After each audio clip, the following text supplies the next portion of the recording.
Hi guys, this is me Gayatri Akil. Welcome to QualityOET. So today here I would like to discuss with you all about OET letter. So as we know that there are three types of letter in OET, isn't it? So one is discharge letter, another one is referral letter, and the third one is transfer letter. So today we are going to see about discharge letter. So if you get a case note, how to write a discharge letter if it is a discharge letter case note. So in terms of to write the discharge letter, we must know what is first a discharge letter. Discharge letter is when the patient is getting admitted in the hospital and receiving the treatment and getting discharged under someone care. So who is that under someone cares? So one is the doctor, it could be a patient GP or it could be a community doctor. Second, it's a community nurse or a district nurse or a home visit nurse. And then third person is a social worker. And the fourth person is a dietitian. Fifth person is it could be a physiotherapist.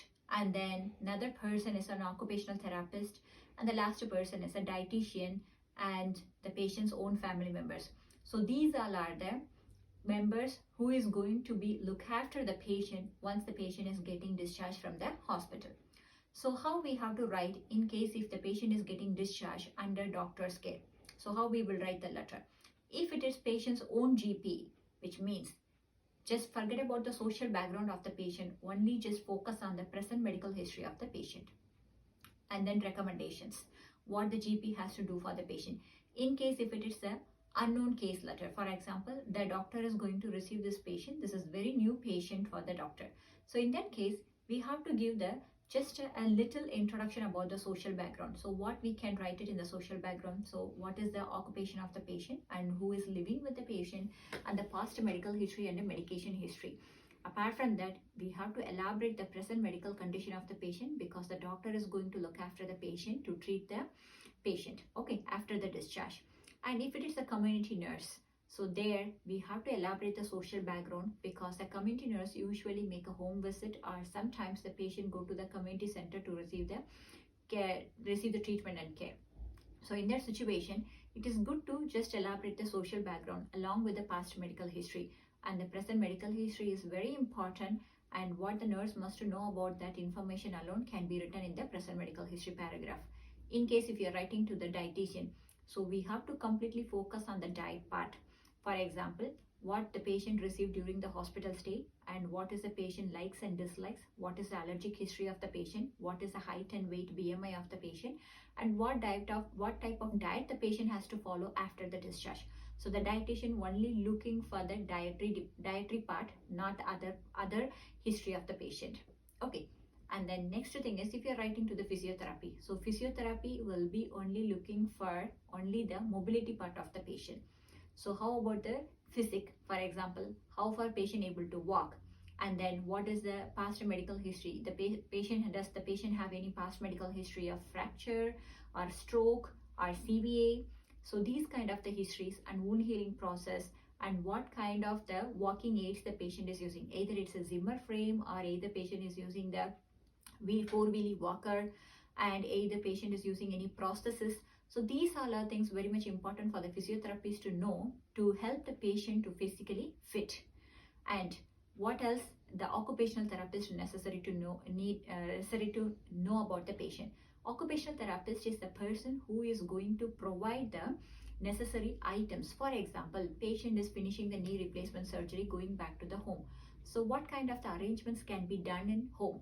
For example, holding bars in the toilets, raised toilet sheet, and then patient unable to walk on the stairs. So arranging the room on the ground floor. So with all the necessary items, for example, non-slippery mats, rugs, carpet, and holding bars, and the bright light system. So these all things will be looked after by an occupational therapist. But one thing, make sure occupational therapist is a different person and the physiotherapist is a different person. Occupational therapist will not teach the exercise program for the patient. Occupational therapist will provide all the prosthesis and help the patient to just like reconstruct the house or the rooms of the patient as per their physical needs, as per their medical condition in terms of to prevent the fall. That's the only job that occupational therapist will do for the patient. Okay.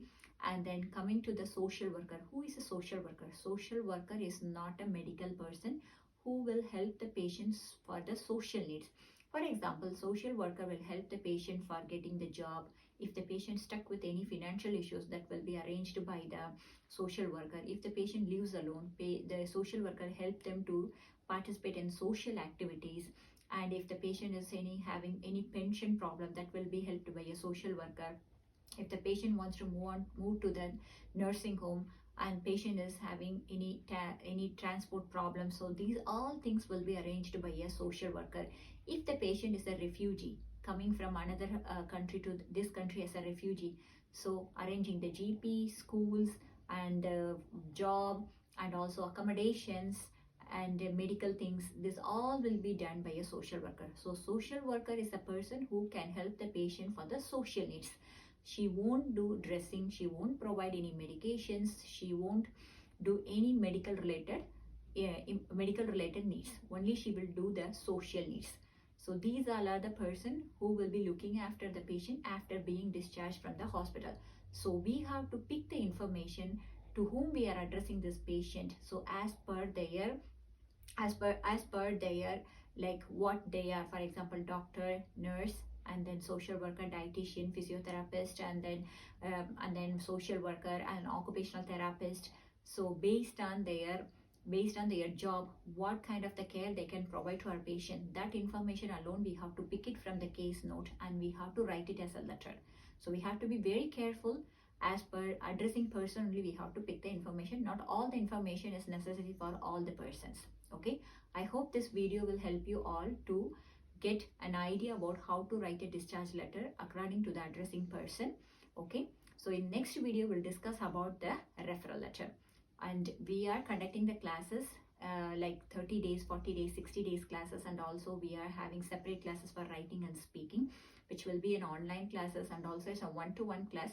So whomever is would like to participate in our class, our number has given in our description, so you can contact us at any time. So until then, bye bye.